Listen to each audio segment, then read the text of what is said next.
Hello and welcome back. In this video, let's look at some advanced features that you can do with images in Canva. So let's click on the image first and you'll see four different options here. Filter, adjust, crop, and flip. Let's go one by one and see what each one does.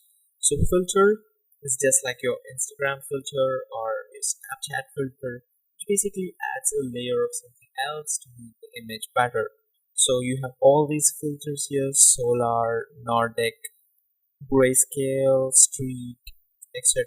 etc. So I'm pretty sure you know how filters work. Uh, so I'm not going to jump deep into this. So let's click on adjust and see what we can do. Adjust is probably one of the most important things. This you can adjust the brightness, you can adjust the contrast, you can adjust the saturation. What saturation does is it brightens the colors in your image. So that's what saturation does. Tint, it actually adds a layer of suppose I'm pulling it to red, so it actually adds a layer of red. So observe the image as I slide this to the blue side. So it adds a layer of blue on top of the image. So I'm just leaving it at 0 and blur. Coming to blur blurs the image as the name says. So in case if you want this in one of your projects where you have to blur the image a little bit, you can use this feature. And what X process? Coming to X process, what X process does is it basically moves the layers on top of one another. If you know, an image is made up of red, blue, green colors. So X process somewhat does that. You can go read in the Google what X process actually is. If you're interested, I'll leave that as an assignment for you. And Vignette, it actually adds black shadows from the corners. So watch the image as I slide this to the other side.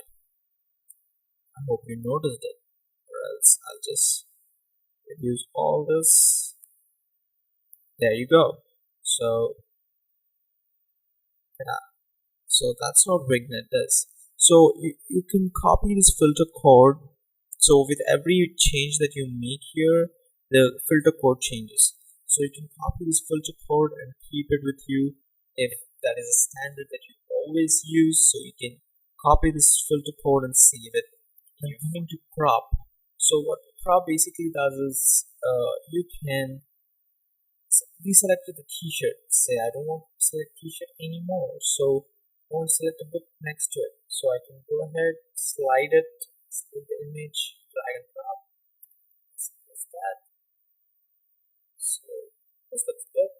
If I want, I can increase the size here so that I cover my full book. Okay. And once you're done, you can go ahead, click done here. Yeah, here we go. So it's changed. So that's with filter, adjust, and crop. Now we have flip. Flip, as the name suggests, flips the image horizontally or vertically.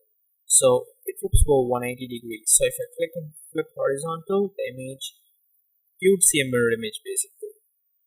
Yeah, that is that. And if I click flip vertical, the image basically goes upside down like this. So you can go ahead, play with these features, and alright, that's it with images. I'll see you in the next video.